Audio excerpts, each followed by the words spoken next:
For too long we have been the movement of doom and gloom, of deprivation, of you're bad, don't do that.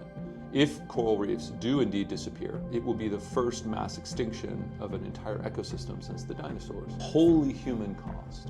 I would love to live in a utopian world where everybody sings Kumbaya and we all do the right thing because it's the right thing to do. Yeah. Our children, when they're our age, will really only know coral reefs in picture books from the past.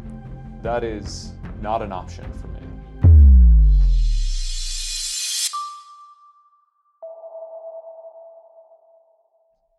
Hello and welcome to the Ocean News podcast. I'm Eva Cahill, the editorial assistant here at Oceanographic. This Friday, we're speaking to Philippe Cousteau Jr, grandson of the world-famous and renowned ocean explorer Jacques Cousteau. Philippe is carrying on that legacy today and forging a new path into ocean conservation. Cousteau is the founder of EarthEcho, an NGO trying to get more young people involved in protecting and restoring our ocean. He's a brilliant storyteller, as you'll soon see in the podcast, and he's written numerous children's books about ocean conservation and hosted and produced shows alongside names like the late Steve Irwin. He also now serves as the CEO of VoyaSea ReGen, a blue tech company that uses emerging technologies to restore coral reef ecosystems at huge industrial scales. In fact, when he came into the studio, he'd just flown in from Jordan, where he'd been visiting VoyaSea's first pilot project. We talked about the project, his family legacy, how to make the economic case for climate action, and the failure of the media in communicating constructive routes to climate action. It's Wednesday for me, I think. Next or last, I don't know. Next Wednesday. To be fair, I've got my dates muddled up this week so much. Anyway, so I guess we'll start off maybe with the coral restoration project and build up from there, if that works with you. Would you be able to tell me a bit about it, sort of what the aim of it is and why it's so important? So my background is in oceans my entire life. And when I think about my role and perspective about the ocean and my legacy, which is rooted in oceans, my grandfather really a little over 70 years ago first stepped foot in the Marne River outside of Paris with this wacky contraption on his back that he called the scaphandre autonome, and what we call scuba diving today, which he was the co-inventor of, to see if it was even possible to swim freely in the ocean like a fish. Because prior to his work, people walked around with big copper hard helmets connected to a hose to the surface, clomp around on their feet. And in fact, my grandfather grew up dreaming to be a pilot in the French Navy. There was no separate Air Force pre-World War II. And so he joined the Navy to fly. And one day, not long after enrolling in the Naval Aviation program, he had a car accident and broke his back. And he was told to swim in the Mediterranean every day to rebuild his strength. And so when I think about my grandfather, people think of this man who was destined to explore the ocean and this extraordinary filmmaker and explorer. But I like to remind them that he, as I said, wanted to be a pilot. And when he was washed out of the Naval Aviation program, it was devastating to him. This was his dream. Now, it was very fortuitous for the rest of us because every member of his Naval Aviation class was killed in the early days of World War II. And so because of his injury, he was told to swim in the Mediterranean as rehabilitation. And he became fascinated by this world that he was seeing, free diving with these little pair of homemade goggles.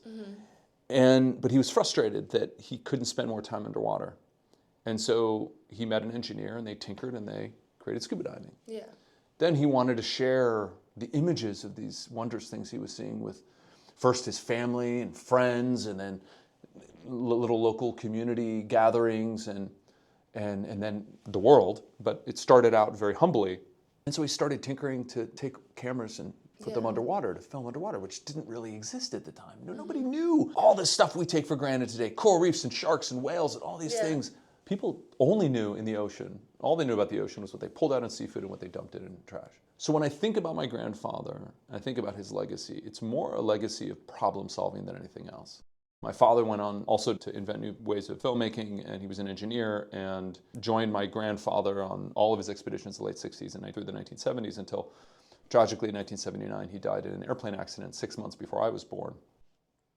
But he, too, was a problem solver. And so a long way to provide some context. As a storyteller, I always like to provide context to answer your question about what we're doing. Because when I think about myself fundamentally as a problem solver. And we face very serious problems in the ocean. It's no surprise. And one of those problems is the wholesale collapse of the most biodiverse and one of, if not the most important ecosystem on the planet, and that is coral reefs. Now, most people think of coral reefs as colored rocks, snorkeling and pretty fish, but in fact, coral reefs play an absolutely critical role in our global economy, in coastal protection. Coral reefs are critical shields, so to speak, along coastlines. They can absorb up to 97% of storm surge. They provide enormous amount of livelihood for hundreds of millions of people around the world every year. So coral reefs are absolutely critical. And because our oceans are warming on the back of the enormous amount of coastal development and pollution that has plagued the ocean for decades and decades, coral reefs are disappearing. Mm-hmm. And that is a catastrophic condemnation, I think, of humanity, because if coral reefs do indeed disappear, it will be the first mass extinction of an entire ecosystem since the dinosaurs, wholly human caused. And the consequences of that, again, is not just, oh, the pretty rocks are going away. It is collapse of entire coastal ecosystems and the communities that rely on them. A catastrophic impact on global fisheries and the economics of global fisheries as a primary source of income and protein for countless millions around the world. So what we're doing is looking at how do we prevent this catastrophic potential, and right now likely potential, that in our lifetimes, our children, when they're our age, will really only know coral reefs in picture books from the past. That is not an option for me. The problem is that up until now, there has been no real path to solving that problem at scale. And scale is the issue. 25 years ago, I met a scientist named Dr. David Vaughan, and he was growing corals in captivity in farms in order to try and replace the wild-caught coral trade. Yeah. Most corals still today that you find in home aquariums or in large-scale commercial aquariums are wild-caught corals. And a lot of those corals die before they even make it to the store or make it to the aquarium. So he was farming corals that makes them healthier, more resilient, in order to try and sell those corals to replace or at least diminish the amount of corals that were caught out of the wild. And I said to Dave, Dave, this is extraordinary technology. I was 19 at the time. 1999, broad-eyed, bushy-tailed, silly kid. Do you think that we could grow these corals for restoring wild reefs? Mm-hmm. And he said, I don't know, nobody's ever done it before, but I think we can. And so Dave and I launched in 1999 the world's first effort to grow corals in captivity for reef restoration. And unfortunately, however, in the intervening 20 plus years, since then, we raised some charitable funding, we started this project, Dave has always made his technology available to the world. Humanity's restored a total of about 1 square kilometer of coral reefs. So in order to prevent the wholesale collapse of coral reefs, we need to restore thousands of kilometers. In 20 years, we've done 1. There's a lot of reasons for that we don't have to go into now. But 3 years ago, Dave and I sat down and said, what's missing? How do we scale this work, scale the ambition of this work, and recognize that we need to build a commercial approach that can actually restore and rebuild coral reefs with more heat-tolerant and resilient corals that we can breed and engineer in the farms. And instead of growing what most organizations do in 10, 20,000 corals here or there, millions, hundreds of millions, billions of corals, and rebuild thousands of kilometers of the underlying structure of coral reefs and make it as a business, because then what we realize is that coastal communities around the world, governments, insurance companies, et cetera, are freaking out. We just saw what happened in the Philippines and in Jamaica just a few months ago. The storm surge from increasingly violent hurricanes, cyclones, and typhoons is devastating coastlines around the world, costing hundreds of billions of dollars of damage a year, threatening hundreds of millions of lives. And so in order to unlock the scale of capital that's necessary to deploy this reef restoration at scale, it's not about planting some corals on some rocks. It's about rebuilding reefs as critical infrastructure along coastlines to protect the investment and people's lives on land. That unlocks the capital. And so that's what we're doing at VoyaSea ReGen. We just founded the company formally about a little over a year ago. And our first pilot project is in partnership with His Majesty King Abdullah and the Kingdom of Jordan. And I just flew there from there this morning. Well, I am really interested in that economic argument behind projects like these, and I think it's quite easy when you look at climate initiatives on a global scale to feel like there's not that desire from investors or from governments to see it as economically viable to be investing in this stuff. I'm interested in, from your perspective, how much weight there is behind the economic argument that you're making at these decision-making tables and how much leverage that will have in the future. It's really interesting that as we've embarked on this journey, looking at how do you create a viable and robust economic model around restoring natural capital. There are some models in cases where terrestrial species, we tend to defer to the land as the source of solutions. Mm-hmm. The ocean is still underinvested in, it's still overlooked largely, it's still underappreciated, even though the ocean drives our climate, even though the ocean provides trillions of dollars for the global economy. We take it for granted. And so the financial mechanisms that exist for conservation and restoration are much more sophisticated on land than they are in the ocean.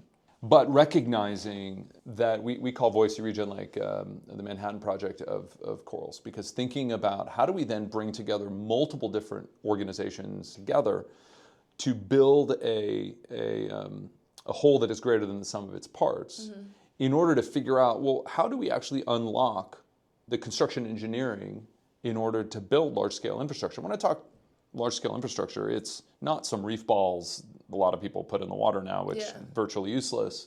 It is 5 by 7, 8 meter, 100 meter, multi-100 meter long, large-scale structures that are engineered and designed to actually mitigate and absorb storm surge.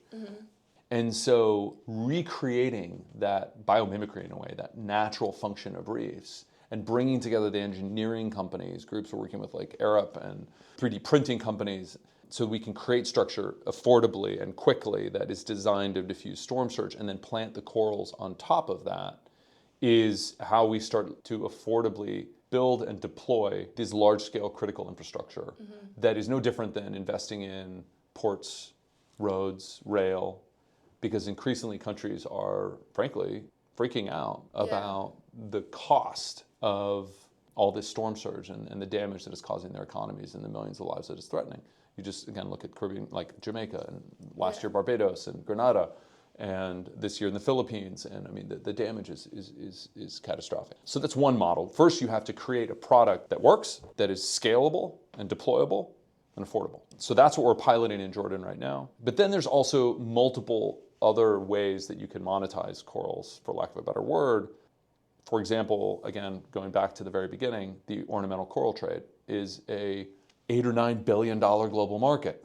A vast majority of those corals still come from the wild, but aquacultured corals are much more prized because they're more resilient. So there's a huge potential in the market for us to monetize a percentage of the corals that we're growing at scale into that market. And then there's biotech. There's lots of different things in aquaculture, things that we can do to create a multi-layered economic model that actually makes sense to investors and can return to those investors and build it like a business, because nonprofits are great, research institutions are great, but they are insufficient and they are not built to scale in a way that can solve this problem at scale, because that's what we need. Time is running out.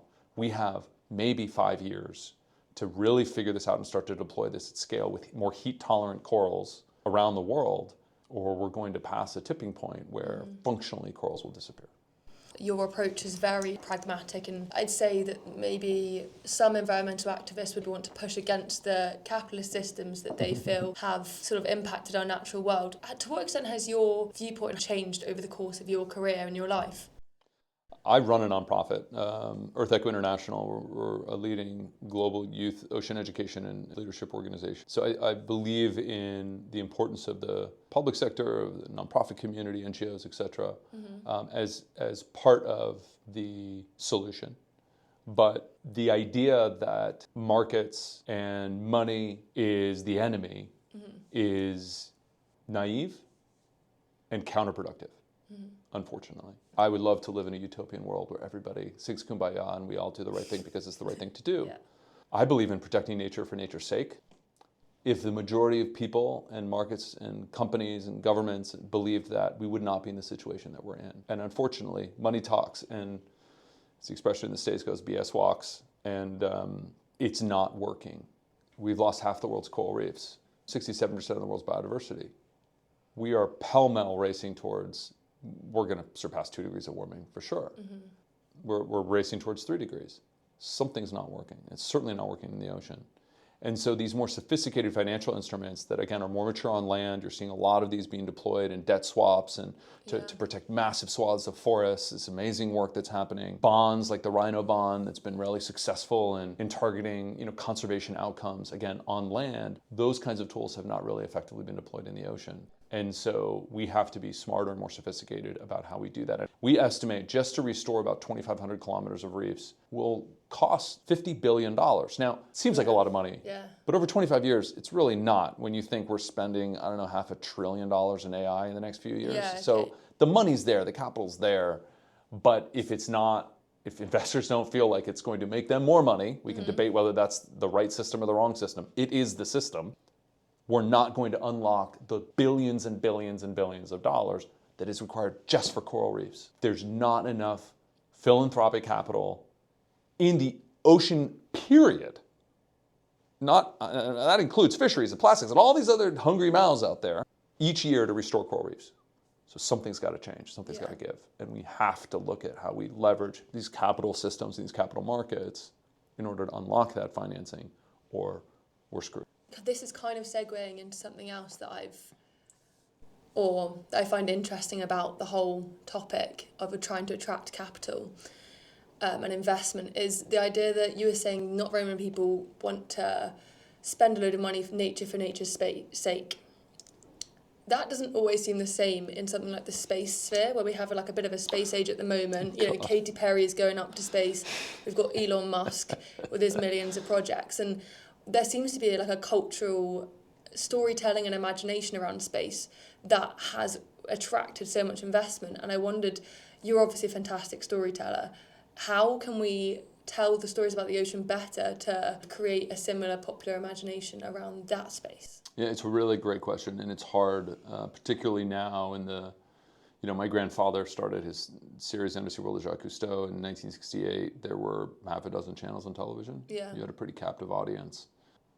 And AI has only made things worse. I think that big challenge around the ocean versus space is infinite, and we've given a creative license to make a bunch of crap up about space. So you can literally create any storyline you want about aliens or whatever it is you want. You have more constraints around the ocean. You can look up into space and you can imagine worlds and you can see all these different things. And most of the ocean is pitch black. You can't see anything. That really works against us. And so it is a challenge to captivate people with those kinds of stories. But there are still people doing great work. The most recent doc by David Attenborough, Oceans, was extraordinary. It's hard to get those kinds of shows made nowadays. The storytelling is really important, but there's already a general awareness there's something wrong in the ocean. You ask vast majority of people, if you look at the Edelman Trust, where they look at a dozen countries or so, and they ask fundamental questions about trust and knowledge and what people are worried about. I mean, climate change ranks consistently in the top 3. So people know there's a problem. So it's not necessarily the storytelling that we always need more storytelling. We need more investment in storytelling, for sure. But we also need to show people that we can solve these problems, because there's very little trust on behalf of the public that that's possible. They see all the bad news that's around us. That's also part of the nature of the media market today, certainly doom scrolling and doom and gloom, short-term motivator, getting clicks and ad sales and advertising and whatever. But in some ways, the public is right. The news is not good. There aren't a lot of examples out there of big, audacious interventions in these big problems that are working. We need, as a community, to show those proof points. And one of the big problems we have is we have to bridge that trust gap. We have to deploy large-scale solutions that show people we can turn the tide, we can restore nature, we can return abundance to nature, and we can do it in a way that builds prosperity, not only for investors, but also you have to have a certain amount of localized presence. A big part of our model also provides income for local communities and training. This is what we're doing in Jordan. We're not flying in a bunch of Westerners to do this work. We're training local communities. We're providing education programs for young people in the blue economy, and engineering from 3D printing to AI and biology and the fundamental maintenance of corals and diving and outplanting the coral and doing all of that, because my grandfather always said, you can't build environmental sustainability without building human sustainability. I'm interested in you talking about like people not feeling that hope in the climate intervention we can do, and to like double back to that space thing, like space seems to or has been presented in popular culture as like the ultimate place of discovery and hope and adventure, and that very much starts when you're young and you're watching it on telly, you're watching the movies, and we don't have necessarily the same kind of films and stuff for ocean storytelling. And I kind of wanted to get your perspective on how important the younger generation is and how to reconnect them. I don't know if you've seen a lot on the news recently, seems to be that Gen Z and the younger people are actually getting outdoors more. Mm-hmm. And that's getting out on land, but not to sea. And I don't know, would love to get your sense. And I know you're doing work in this area, sort of how you feel works best in getting people back into that space and connected to the ocean.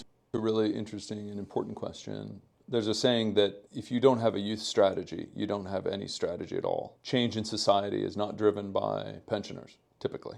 It's driven by younger generations. I fault the environmental movement and funders. I think we've been plagued by a generation of philanthropic donors that are too focused on tactics and don't think strategy. Mm-hmm. Too focused on KPIs. A lot of them come from tech, right? A lot of the funders from the 90s and 2000s come from tech, and a lot of money out there, and they're very focused. Oh, what's the outcomes at the end of the year? And it drives nonprofits to be very tactical, very short-term thinking, and that is to our detriment because we have underinvested in education. Yeah. In recognizing that if you're not building a society and a constituency of people that make the kinds of economic, social, and political choices consistent with the kind of world that we want to build, you're not going to create that world. Mm-hmm. It doesn't happen by itself. The good news is that there is a small motley crew of us, EarthEcho and others, and educational institutions that over the last 30 years have worked hard to include this kind of education and opportunities for young people. We have a generation that is more aware, more concerned, more engaged on these issues than ever before, and that didn't just happen. Mm-hmm. That happened because a dedicated group of people focused on education for the last 30 years with virtually no meaningful scale support from the traditional conservation community or the philanthropic community. So shame on them. And in terms of connecting young people to the ocean, the good news is that yes, it is oftentimes seen far away and out of reach. Yeah. But the flip side is that young people today are certainly more at least academically, if you will, or intellectually aware of the importance of the ocean and what's going on with coral reefs, et cetera. Again, because of education, even if they haven't been there, than any generation before. Mm-hmm. The degree of anxiety around climate and ocean and environmental issues in general is through the roof, which then goes back to this idea of we need proof points of solving problems to help combat those. Mm-hmm. The anxiety and the apathy that exists from that kind of fear and that kind of sense of helplessness, that is a huge problem.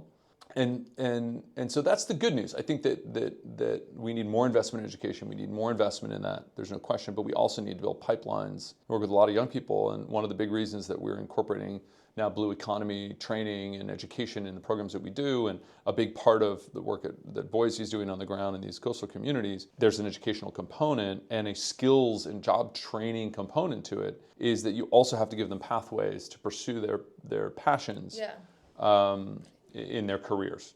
And so one doesn't kind of happen, right? I think in the past it was like, oh, you learn about climate change, and it's like, okay, good luck, go do whatever you're going to do. Yeah. Now we're training young people to understand about blue carbon and the blue economy and renewable energy and technologies and algae as protein and plastic replacements and how to use engineering and new technologies and architecture and all these different things in order to build a better world. And that's really exciting. And young people are incredibly responsive to that because they're looking for hope. They're looking for opportunity. For too long, we have been the movement of doom and gloom, of deprivation, of you're bad, don't do that. Instead, we need to be a movement of look at the hope, look at the opportunity that exists when we do embrace a better world, when we do embrace these technologies, when we do think about these new careers, when we do engage in restoring coral reefs, what it does to boost biodiversity and fisheries and local jobs and stability. Yeah, it's interesting how much, I think, and it's becoming more and more apparent how much conservation efforts tie into such a multidisciplinary approach to the way that we're living our lives and the way our societies are going to go. And I guess, each sentence we've kind of had when we've been talking about it has been really positive, and then if we don't do this, very negative. Whereabouts are you at with feeling hopeful and positive about global warming, the effects on our biodiversity, and actually also the hope that we've got in projects like this one you're heading and other restorative projects?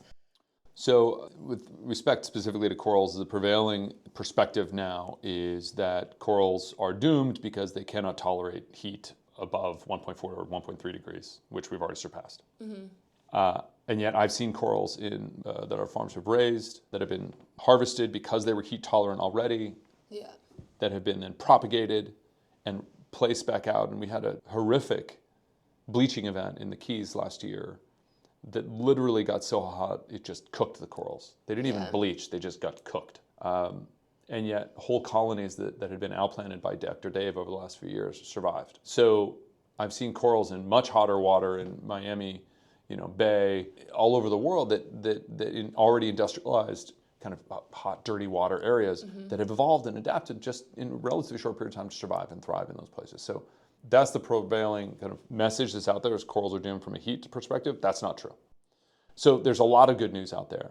We struggle as a society with doom scrolling. I said it earlier. Literally, fear is a short-term motivator. Media organizations know that. They slap up a really horrible headline. You're going to click on it, which means they get ad sales, and that's all they care about. That's a problem, and that we have to combat, again, through proof points of success. And so the storytelling should be focused around that. The positivity. And the opportunity and how it affects people's lives. Climate is a bigger picture issue. The explosion of renewable energy around the world is incredibly hopeful. I just read an article that electric cars outsold internal combustion cars in Europe this year, or last year, I guess, for the first time ever. I think geoengineering is going to play a role, inevitably. I know that's still controversial, but I don't think there's any question that we have to do something from the perspective of either seeding the ocean with iron or looking at trying to deflect solar radiation, whatever it is. We're going to get there, in my personal opinion. It's just naive to think that we're not. But I do think there's a lot of hope and interventions and a lot of technologies that exist out there. People just don't hear about them enough because the media wants to tell you that everything's falling apart. Which is important. Why? Because it'll get more clicks. Yeah, it is definitely true. It's also a reason why podcasts like these and stories like yours are so important. Well, why I'm thrilled to be here today and that you invited me to do it. And Thanks so much for joining me. It's been a really interesting discussion. I enjoyed it, and thank you so much for the opportunity. I had a lot of fun. Thanks for listening to the Ocean News podcast. Subscribe if you'd like to hear more interviews like this with leading ocean figures, or keep up to date with the latest developments in the oceanographic newsroom.